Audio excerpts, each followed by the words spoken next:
ये 5.6 एक्सरसाइज की जो प्रॉब्लम है 7, 8, 10, 11। सबसे पहले हम बात करते हैं क्वेश्चन नंबर 7 की। तो देखिए क्वेश्चन नंबर 7 में क्या आया हमारे पास।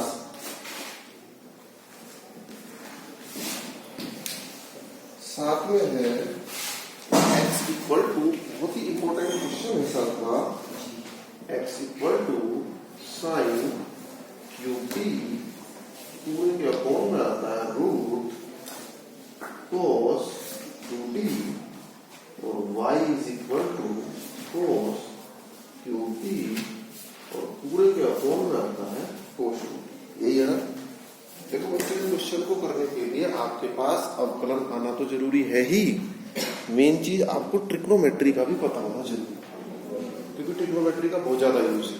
तो अगर आपसे ट्रिग्नोमेट्री नहीं आती तो फिर तो मुश्किल हो जाएगा। तो देखिए इस क्वेश्चन में सबसे पहला काम क्या करते हैं आप, t के सापेक्ष अवकलन करने का। तो जब आप t के सापेक्ष अवकलन करते हैं तो dx upon dt is equal to d upon dt sine cube t और पूरे के अपॉन में आ गया कोस 2t। ध्यान से समझ रहे हो इनको। तो जब आप अवकलन करेंगे तो सबसे पहले जहां भी dy by dt dy by dx आए तो वहां के लिए पूरा फंक्शन, पूरा सिस्टम, वो ही जो आपको बताया पूरा सिस्टम एकदम आ जाता है सामने। तो उस पूरे सिस्टम के अकॉर्डिंग आप यहां अवकलन कैसे करोगे भाई, कौन सी विधि लगेगी यहाँ पर, भागफल। सबको पता है ना। देखो अवकलन सबको पता होना चाहिए भाई।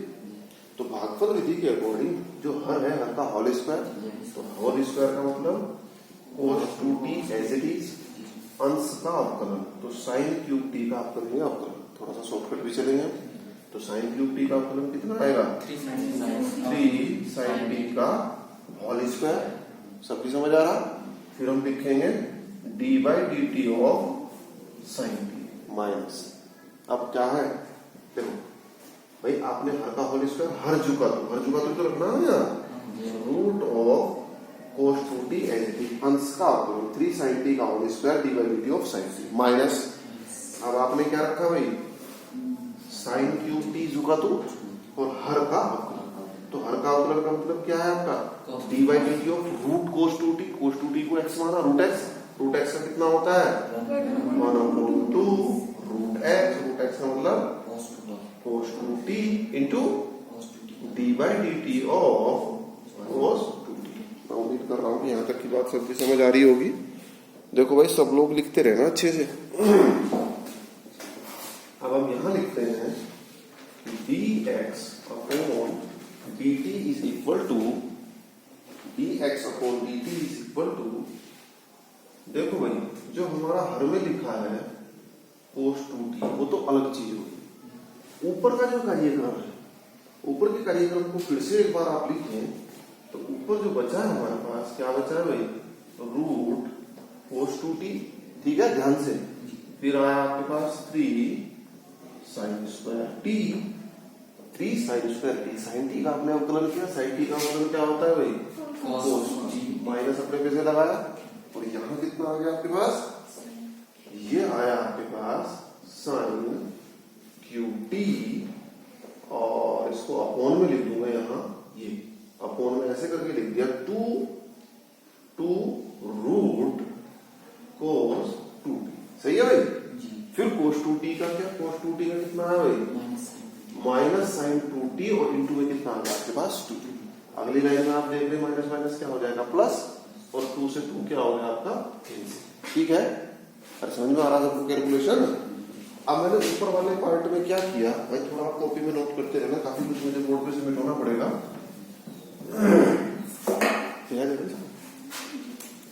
अब हमने अगली लाइन में क्या किया है यहाँ पर, dx upon dt is equal to, जो भाई अपॉन में लिखा है ये कोस 2t, ये तो अलग चीज होगी। मैंने ऊपर एलसीएम ले लिया, ऊपर वाले पार्ट में क्या एलसीएम ले लिया, ऊपर वाले पार्ट में रूट कोस 2t, 2 तो कट गया ना।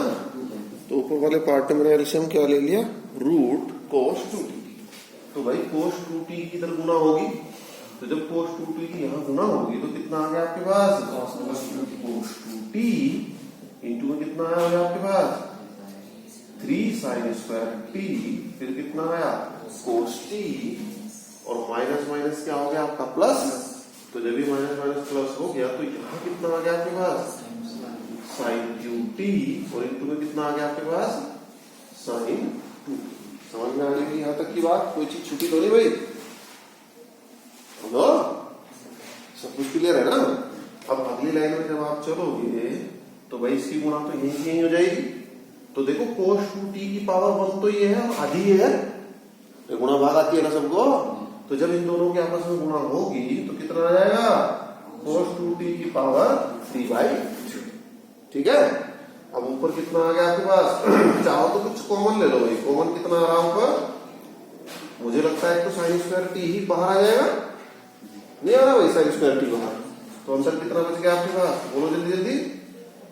3 cos 2t और इंटू में कितना आ गया cos t प्लस यहां से कितना बाहर चला गया sin स्क्वायर t जो बाहर चला गया sin t, और sin 2t का फॉर्मूला ब्रेक कर दिया आपने। sin 2t का फॉर्मूला क्या होता है 2 sin t और cos t।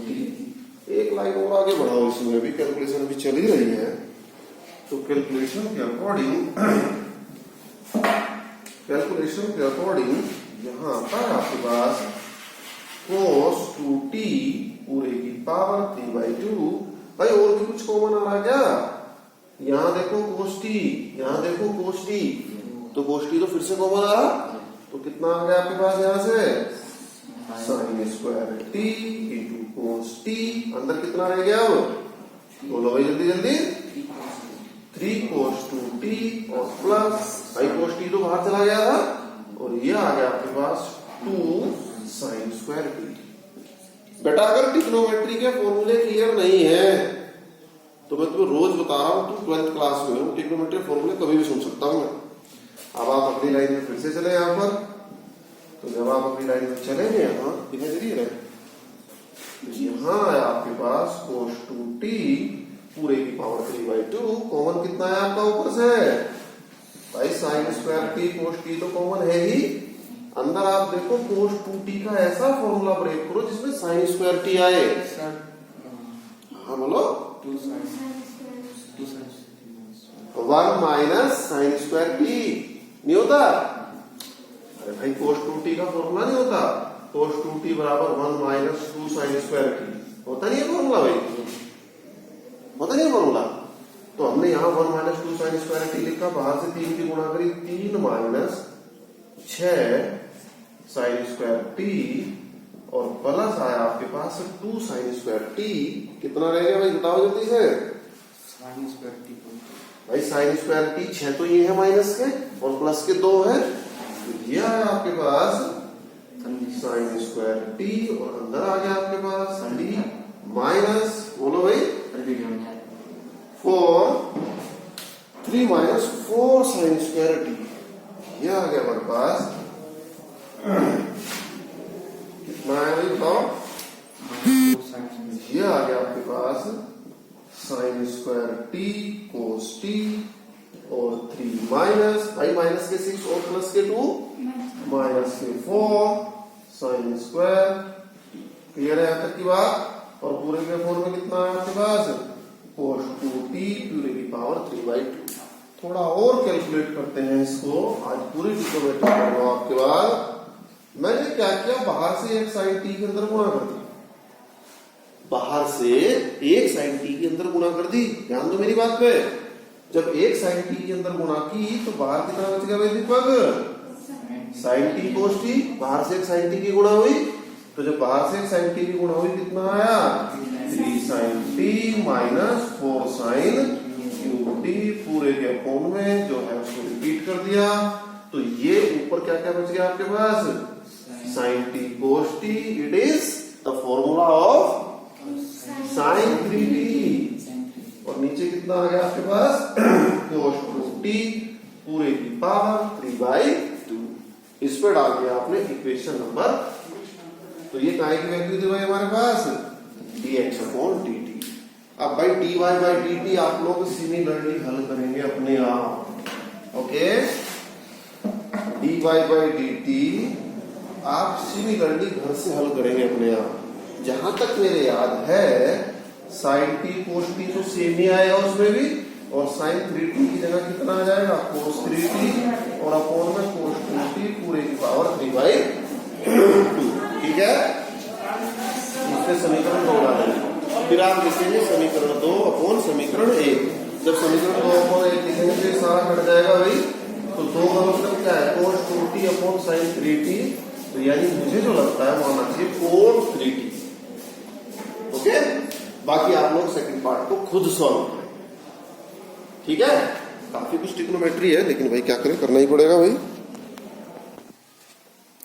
देखिए 8वें क्वेश्चन में हमने dx अपॉन dt किया, तो a तो कांस्टेंट बाहर आ गया, अंदर आप t के रेस्पेक्ट में डेरिवेटिव करेंगे। तो जब आप t के रेस्पेक्ट में डेरिवेटिव करेंगे कोस t का कितना आ जाएगा भाई माइनस साइन t, सभी को पता लग जाता होगा ना। यहाँ देखो log x का क्या होता है 1 अपॉन x का मतलब tan t/2। फिर आप tan t/2 का करेंगे, थोड़ा सा शॉर्टकट, तो tan t/2 का क्या होता है sec स्क्वायर t/2, फिर t/2 का करेंगे कितना आएगा 1/2। It's okay.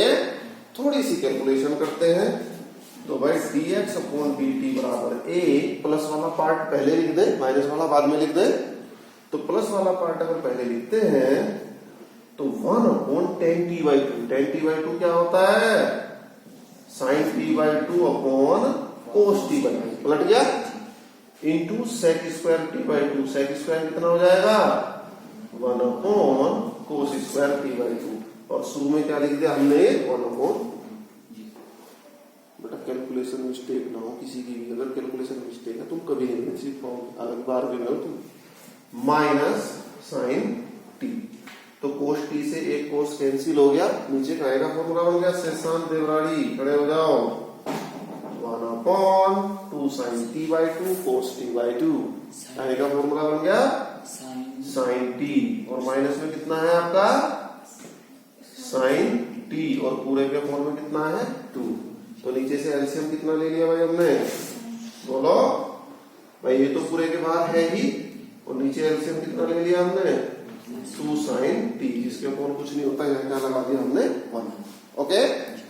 तो एलसीएम का मतलब इधर की इधर गुना हुई 1, और देखो बेटा ब्रैकेट जरूर लगाना है ये, क्योंकि पूरे की गुना हुई। इधर आ गया आपके पास 2 साइन स्क्वायर टी, दीपक खड़ा हो जाए भाई, dx upon dt is equal to a, upon में आ गया आपके पास 2 साइन t और 1 माइनस 2 साइन स्क्वायर टी। तो काय का फॉर्मूला बन गया आपके पास ये cos 2t, ऊपर वाला फॉर्मूला काय का बन गया dx upon dt is equal to a, और अपॉन में कितना था आपके पास 2 sine t, 1 minus 2 sine square t, काय का फॉर्मूला बन गया भाई cos 2t। इस पे डाला इक्वेशन नंबर। तो ऐसे ही आप देखो ट्रिग्नोमेट्री बतानी जरूरी है भाई। उसके बाद y कितना था हमारा, ढूंढो जरा y कितना था, y is equal to a sine t, y is equal to a sine t, तो dy अपॉन dt यानी t के रेस्पेक्ट में डेरिवेटिव, अरे यार t के रेस्पेक्ट में डेरिवेटिव कितना आ गया a cos। अब आप इसको डिवाइड कर दे, कैलकुलेशन कर दे, तो जब आप डिवाइड करेंगे इसको तो कितना आएगा भाई dy by dt dx by dt, तो dy बाई dt कितना आ गया आपके पास a cos t, और पूरे के अपॉन में आ गया आपके पास a cos 2t अपॉन में 2 sin t, जो कि ऊपर पहुंच गया भाई 2 sin t, a से a कैंसिल हो गया, और इधर dt से dt कैंसिल हुआ, तो dy upon dx is equal to, upon में कितना दिखाई दे रहा है आपको cos 2t, और ऊपर 2 sin t cos t क्या होता है, बोलो भाई sin 2t upon cos 2t क्या होता है, मुझे लगता है ये इसका आंसर है। तो बेटा ट्रिग्नोमेट्रिकल पार्ट तो आपको हमेशा मजबूत रखना पड़ेगा। देखिए भाई 6 जो क्वेश्चन है 5.7 का डबल डेरिवेटिव का, इसमें दिया है इसने e की power x sin 5x, e की पावर x साइन 5x, जिसका भी आप अवकलन करते हो सबसे पहले उसे क्या के बराबर मानते हो। तो इसमें कहा है इसका द्वितीय कोटि का अवकलन करो। तो द्वितीय के लिए पहले पहली कोटि का अवकलन करें। तो पहली कोटि के लिए आपने लिखा x के सापेक्ष अवकलन करने पर। तो अवकलन में आता है dy by dx is equal to, यहाँ आप देख रहे हो दो फलनों की गुणा। तो थोड़ा सा तुम लोग डायरेक्टली भी समझ ही रहे होंगे कि पहला फलन जुगा तो दूसरे का अवकलन। थोड़ा सा सुन तो साइन 5x का सीधा अवकलन कर दूं मैं, इतनी बात तो समझ रहे हो सभी लोग। तो साइन 5x का कितना आ गया भाई, cos 5x इंटू, तो पहला पार्ट कंप्लीट। देखो फर्स्ट फलन as it is, derivative of second, derivative भी निपटा दिया, प्लस अब क्या आएगा हमारे पास second as it is. Second का मतलब क्या है, sine 5x as it is, और फर्स्ट का डेरिवेटिव, तो e की पावर x का डेरिवेटिव क्या होता है। अब देखो तरीका ये है कि आप डबल डेरिवेटिव भी चाहे यहीं से कर लो एकदम, इसका इधर अलग हो जाएगा इधर अलग हो जाएगा, वो तुम्हारी मर्जी। आप चाहो कॉमन लेके तब करो तब भी तुम्हारी मर्जी है, वो कोई टेंशन का विषय नहीं, उत्तर हो जाएगा। तो आप यहाँ लिखें पुनः x के सापेक्ष अवकलन करने पर, तो इसको आप लिखते हो d2y को dx स्क्वायर। तो जब आप इसका अवकलन करेंगे तो ये और ये दो अलग अलग पार्ट, ओके। जब आप इसका अवकलन करेंगे तो कांस्टेंट कितना है 5 तो बाहर होगा, और अंदर वाले का क्या होगा डेरिवेटिव। डायरेक्ट कर दे डेरिवेटिव, तो डायरेक्ट डेरिवेटिव बोलो भाई, दो फलनों की गुणा दिखाई दे रही है अंदर। इस बात का विशेष ध्यान दें कि 5 पूरे की गुणा में है। कभी तुम ये ब्रैकेट वगैरह लगाने का मत कर देना। तो मान लो इसका अवकलन यहां तक आएगा, प्लस लगा के फिर इसका शुरू होगा अलग से, समझ गए। तो डायरेक्ट में इसलिए बता रहा क्योंकि अवकलन में बहुत कुछ करना है तुम्हें। तो करो भाई, e की पावर x cos 5x का डेरिवेटिव शुरू करें। पहला फलन cos 5x का, अब क्या होता है cos 5x का, तो माइनस वाले को या तो ब्रैकेट में रखो और या सीधी शुरू में पहुंचा, तो माइनस साइन 5x इंटू, ये 5 तो पहली बार लिख चुके हम, माइनस समझ के आप लोग मैंने शुरू में लगा दिया। उसके बाद प्लस, पहला फलन जुगातु दूसरे का अवकलन प्लस दूसरा जुगातु, दूसरा जुगातु का मतलब cos 5x जुगातु और पहले का। ये काम, इसका काम पूरा निपटा दिया। अब इधर देखो, इधर प्लस हमने लगा दिया, प्लस के बदले यहां आप फिर से दो फलनों की गुणा लगाएंगे। तो दो फलनों की गुणा क्या कहती है, पहला फलन साइन 5x जुगातु, e की पावर x का अवकलन e की पावर x प्लस इस बार e की पावर x जुगातु, और साइन 5x का अवकलन क्या होगा भाई, cos 5x इंटू, इसको कैलकुलेट कर लो, कर लोगे कैलकुलेशन, नहीं कर सकते तो इसको करें। फिर मैं और बताता हूं तुम्हें, जिन क्वेश्चंस में हमें प्रूफ करना है, तो मान के चलो कि उनमें तो आपको डेरिवेटिव बीच में कहीं छोड़ने का कोई अधिकार नहीं। हाँ, जिनमें प्रूफ नहीं करना वहां बीच में छोड़ सकते हैं, कहीं कैलकुलेशन नहीं होगी। जैसे हमसे पहले हमने क्वेश्चन किए, ट्रिग्नोमेट्री तुम्हारे में कैलकुलेट नहीं होगी, अब वही छोड़ो, कोई दिक्कत नहीं, थोड़ा बहुत नंबर कटेगा, हाथ तो नहीं भी कटेगा, लेकिन जो प्रूव करने के लिए तो इनको तो भाई आपको करना ही पड़ेगा। अब देखिए, इसको आप आसान शब्दों में समझें कि अगर मुझे ये पार्ट प्रूव करना है तो मेरे को इसकी वैल्यू और इसकी वैल्यू रखनी पड़ेगी दोनों, और दोनों की कैलकुलेशन करके 0 के बराबर है तभी तो प्रूव हो। तो मुझे लगता है कि y का मान तो हमारे पास है ही, काहे का नहीं है, डबल डेरिवेटिव। तो क्या आप डबल डेरिवेटिव का मान ही निकालना जानते हैं, वेरी इजी है। तो आप जब डबल डेरिवेटिव का मान निकालोगे तो पहला डेरिवेटिव किया 5 cos x का अवकलन माइनस, माइनस शुरू में लगा दिया, माइनस 3 sin x का कितना आ गया, दोबारा अवकलन किया, तो दोबारा जब अवकलन करेंगे -5 sin x का कितना किया, cos x, cos का कितना करा, माइनस माइनस माइनस, समीकरण 2। तो 1 और 2 दोनों को क्या कर दो, जोड़ दो, नहीं समझे। समीकरण 1 व 2 को जोड़ने पर तो y plus d2y whole dx square is equal to 0। This is the answer, ठीक है। चाहे तो मान निकाल के आप यहां रख लो, वो भी यही बात हुई, चाहे आप जोड़ लें वो भी यही बात हुई।